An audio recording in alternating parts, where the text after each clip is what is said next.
और जो डरे हुए मसीह हैं उनको क्या कहना चाहेंगे? आप सब लोग एक अपनी यूनिटी के ही अंदर आइए। आप अकेले रहोगे, आज नहीं तो कल आपके ऊपर एफआईआर होगी। आप बोलोगे उस व्यक्ति के ऊपर हुई, हमें बीच में नहीं आना, कोई दिक्कत नहीं है। परसों आपके ऊपर होगी, अगले दिन एक और के ऊपर होगी। और जब आप सब एकजुट एक यूनिटी के अंदर आ जाओगे और जाकर प्रशासन से अपने संवैधानिक अधिकारों के हित में बात करोगे, संवैधानिक तौर तरीके से बात करोगे, प्रशासन आपके साथ देगा। और बाबा साहब अम्बेडकर ने कहा था, शिक्षा वो शेरनी का दूध है, जो पिएगा वो दहाड़ेगा। तो हम लोगों ने पिया है, हमारे साथ के लोगों ने पिया है, इसलिए प्रशासन से सीधे बात करते हैं। और जब बाकी समाज के जो लोग हैं, मसीह समाज के जो लोग हैं, छोटे छोटे गुट के अंदर है, वो इस शिक्षा के दूध को पी ही नहीं पा रहे, इसलिए पुलिस प्रशासन से बात ही नहीं कर पा रहे। जो मसीहों के प्रति खड़े हुए हैं और मसीहों के सताव में मदद कर रहे हैं, आज मैं उन्हीं से रूबरू कराना चाहता हूं। आइए हम मिलते हैं राजा जी से। कि आज सताव का दौर है मसीहों पर, और मसीहों के लिए उठकर खड़े हुए हैं, तो ये मसीहों की सहायता करने की उम्मीदें कहां से जगी आप? ये जो उत्तर प्रदेश के अंदर, झारखंड, बिहार और भी जितने भी सारे राज्य थे, मसीह लोगों के ऊपर कहीं ना कहीं कुछ ना कुछ अत्याचार हो रहे थे, तो जिसमें से कोई निकल कर नहीं आ रहा था। और जब मैंने देखा कि कोई जब एक होंगे ही नहीं, कोई निकल के आएगा ही नहीं, तो इसके लिए आवाज़ कौन उठाएगा? तब मैंने सोचा कि मैं खुद ही इसके लिए आवाज़ उठाऊंगा, किसी और के लिए नहीं, बल्कि अपने सारे लोगों के लिए हमें आवाज़ उठानी है। सर, जैसा कि मसीहों पर जो समस्याएं हो रही हैं, जो धर्म परिवर्तन के आरोप लग रहे हैं, आरोप प्रत्यारोप हो रहे हैं, इसकी क्या सच्चाई सर? झूठ है। इसकी सच्चाई क्या है? यदि इसकी सच्चाई होती तो कहीं कोर्ट में, किसी भी जगह पर, किसी जज के सामने सिद्ध तो कर पाते हैं। आज तक सिद्ध ही नहीं कर पाए। एक केस नहीं है सिद्ध करने वाला कि हाँ ये व्यक्ति करवाता है।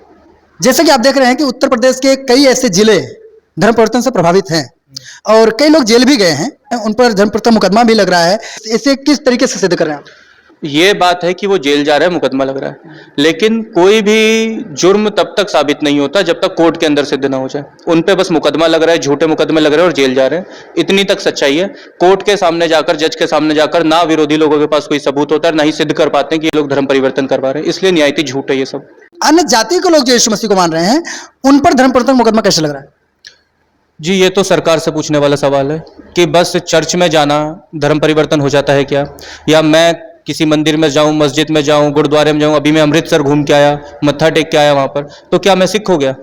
सिर्फ चर्च में जाना या कुछ भी करना धर्म परिवर्तन नहीं होता।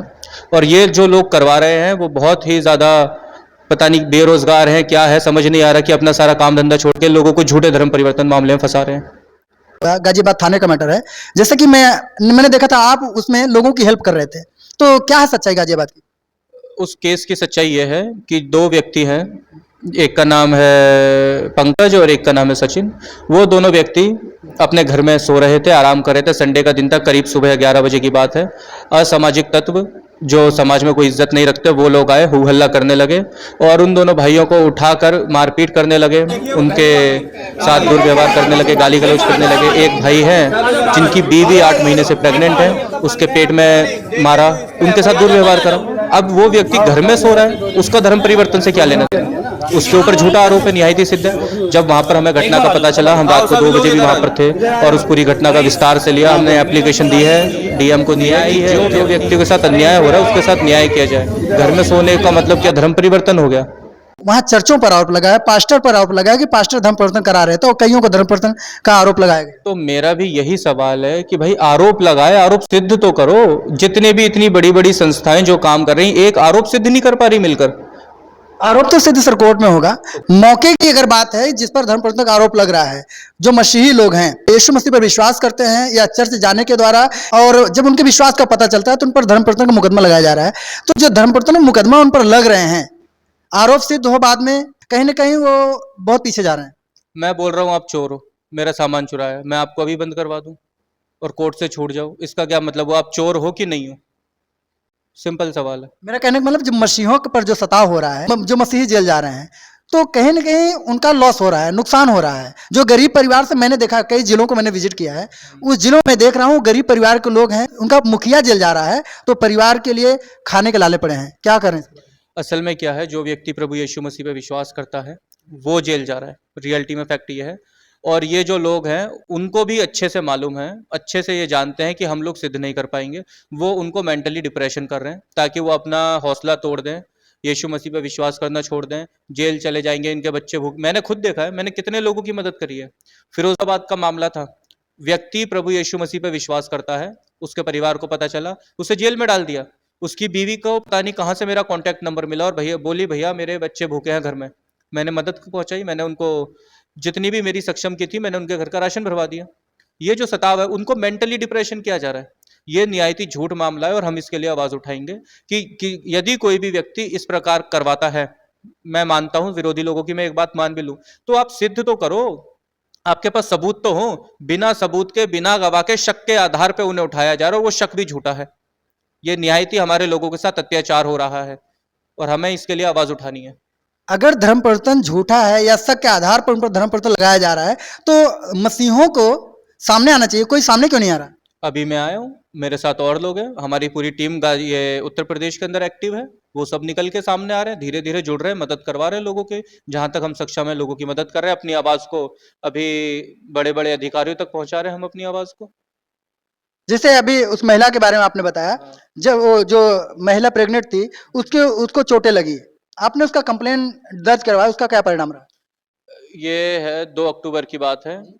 जिस वक्त 2 अक्टूबर के दिन मैं थाने में पहुंचा, तो सचिन नाम का जो व्यक्ति है उसको जेल लेके जाया जा रहा था। तब वहाँ कुछ बवाल होने लगा, कुछ लोग परेशान होने लगे, तो मैंने उन सबको शांत करवाया। क्योंकि पुलिस प्रशासन है, संवैधानिक प्रक्रिया के अंदर हम काम करते हैं, किसी के खिलाफ गलत नहीं। तुरंत वहाँ पर एप्लीकेशन लिखी, उन विरोधी लोगों के खिलाफ एप्लीकेशन हमने वहाँ के एसएचओ को सौंपी है और अब हम उनसे भी संज्ञान लेंगे कि उन्होंने क्या काम करा आगे। हमारा कर्तव्य था वहाँ पर एप्लीकेशन सौंपना।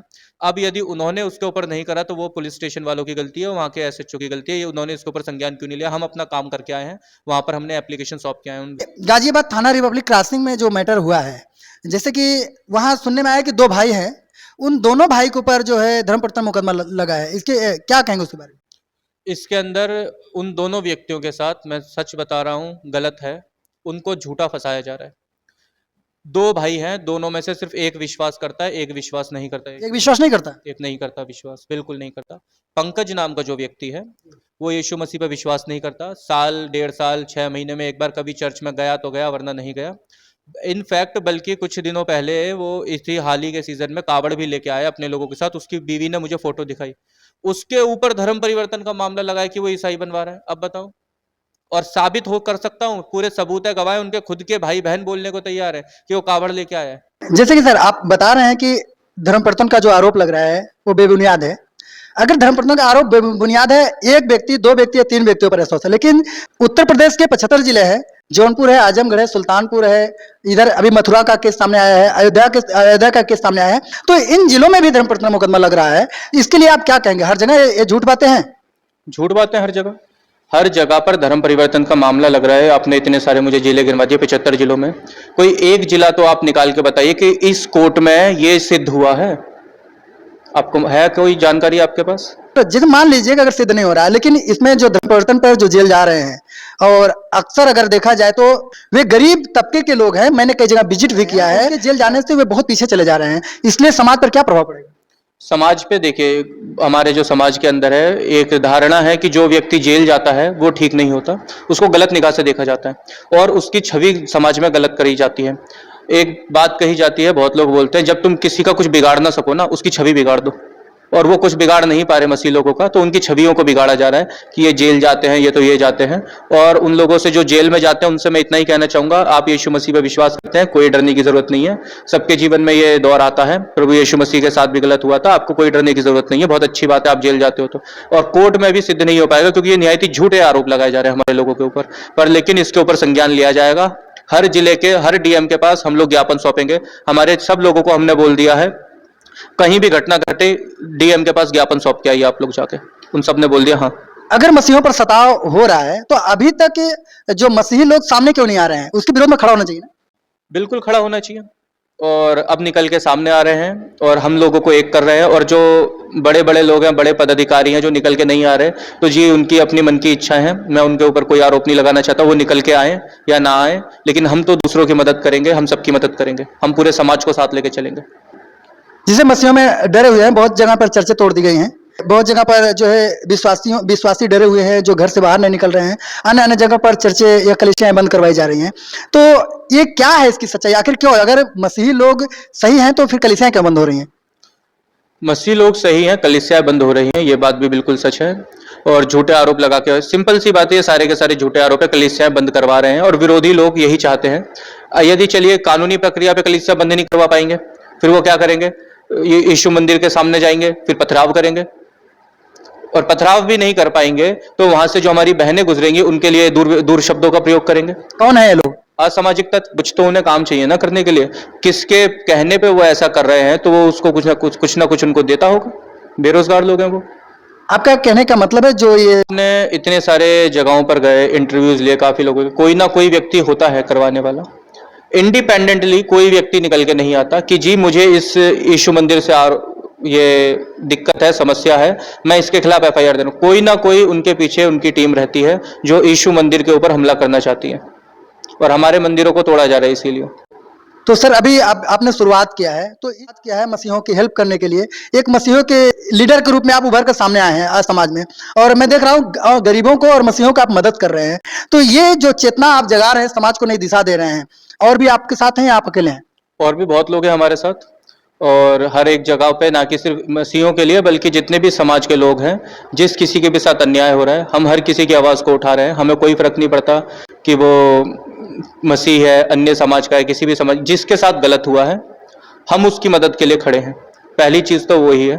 और रही बात जिन लोगों के साथ अन्याय हो रहा है, हमारी हर जगह पे टीम एक्टिव है, हमारी टीम के साथ वहाँ कोऑर्डिनेट करें। आप उनके पास जाके बोलिए कि हमारे साथ ये गलत हुआ है, हमारे संवैधानिक अधिकारों का शोषण किया जा रहा है, हम उनकी आवाज़ को बुलंद करेंगे, उनकी वहाँ तक जहाँ तक हमारी सक्षम है, और आखिरी दम तक उनकी लड़ाई को हम लड़ेंगे अपना भाई समझ के।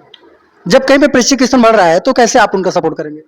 परसिक्यूशन बढ़ रहा है, हम उनको लॉयर से एडवाइस करेंगे। अब मान लीजिए अब जैसे जौनपुर का मामला मुझे बता रहे हैं, हम वहाँ के अपने जिला अध्यक्ष को बोलेंगे, हमारा जिला अध्यक्ष जाएगा, पुलिस वालों से बात करेगा, क्या कारण है, क्या विमर्श है, हमारे एडवोकेट वहाँ पर जाएंगे। यदि संभल सकता है मामला, यदि हमारे पक्ष में रहा, हम अपने व्यक्ति को वहाँ से निकालेंगे। यदि नहीं निकल पा रहा, कोर्ट का मैटर, हम एडवोकेट को भेज के कोर्ट से वहाँ से छुड़ाएंगे, पर अपने व्यक्तियों की मदद करेंगे। बहुत बड़ा मुहिम आपने छेड़ा है, जो कि सराहनीय है। तो मुहिम जो आपने छेड़ दिया है, अन्य अन्य जगह पर आप जाकर सुरक्षा भी दे रहे हैं, तो और जो डरे हुए मसीह हैं उनको क्या कहना चाहेंगे? आप सब लोग एक अपनी यूनिटी के ही अंदर आइए। आप अकेले रहोगे, आज नहीं तो कल आपके ऊपर एफआईआर होगी। आप बोलोगे उस व्यक्ति के ऊपर हुई, हमें बीच में नहीं आना, कोई दिक्कत नहीं है, परसों आपके ऊपर होगी, अगले दिन एक और के ऊपर होगी। और जब आप सब एकजुट एक यूनिटी के अंदर आ जाओगे और जाकर प्रशासन से अपने संवैधानिक अधिकारों के हित में बात करोगे, संवैधानिक तौर तरीके से बात करोगे, प्रशासन आपके साथ देगा। मैं जिस पुलिस स्टेशन में था, वहां के प्रशासन ने, अधिकारी ने मुझे सिंपल कहा, आपके व्यक्तियों ने आज तक हमें एक एप्लीकेशन नहीं दी। मैं खड़ा था वहां पे क्रॉसिंग रिपब्लिक के अंदर, सीधे मुझे बोला, आप जो इन व्यक्तियों के लिए लड़ रहे हो, इन्होंने मुझे एक एप्लीकेशन नहीं दी। और उनकी बात बिल्कुल सही है, तब तुरंत खड़े होकर एप्लीकेशन दी हमने। संवैधानिक प्रक्रिया के तौर पे बातों से काम नहीं होता, संवैधानिक प्रक्रिया के हित में ही रहकर हमें काम करना है, और संवैधानिक प्रक्रिया ही ये बोलेगी हमें कि क्या स्टेप अगले लेना है, क्या हमारा कानून है, क्या हमारे अधिकार है। जब तक हम एकजुटता में नहीं आएंगे तब तक वो अधिकार आपको नहीं मिल पाएंगे। और बाबा साहब अम्बेडकर ने कहा था, शिक्षा वो शेरनी का दूध है, जो पिएगा वो दहाड़ेगा। तो हम लोगों ने पिया है, हमारे साथ के लोगों ने पिया है, इसलिए प्रशासन से सीधे बात करते हैं। और जब बाकी समाज के जो लोग हैं, मसीह समाज के जो लोग हैं, छोटे छोटे गुट के अंदर है, वो इस शिक्षा के दूध को पी ही नहीं पा रहे, इसलिए पुलिस प्रशासन से बात ही नहीं कर पा रहे। अभी तक जैसे धर्म परिवर्तन के मुकदमे से संवेदनशील जो जिले हैं, जो लोग हैं, बहुत ऐसे पास्टर्स हैं, बहुत ऐसे कलीसियाएं, चर्चे हैं, तो उन पास्टर्स से, उन विश्वासियों को क्या संदेश देना चाहेंगे? उनको मैं यही संदेश देना चाहूंगा कि बिल्कुल डरने की जरूरत नहीं है। हम लोग आपके साथ हैं, इंडियन क्रिश्चियन आर्मी आपके साथ है, और जितने भी हमारे साथ में जुड़े हुए राष्ट्रीय भीम संगठन है वो भी हमारे लोगों के साथ हैं। यदि किसी के भी साथ अन्याय होता है, ना कि सिर्फ क्रिश्चियन बल्कि कोई भी व्यक्ति के साथ अन्याय होता है, तो हम उनके लिए न्याय की लड़ाई लड़ने के लिए तैयार हैं। आप अपने आप को अकेला ना समझें, लेकिन हम चाहेंगे कि आप सब लोग संगठन के साथ जुड़ो, अपने हमारे नहीं तो लोकल संगठन के साथ जुड़ो, एक मजबूती के अंदर आओ, अपने आप को, दूसरे लोगों को, सबको मजबूत करके साथ में चलो। मैं उनको यही संदेश देना चाहूंगा, आप सब लोग एकजुटता के अंदर आइए, एक होइए जल्दी से जल्दी।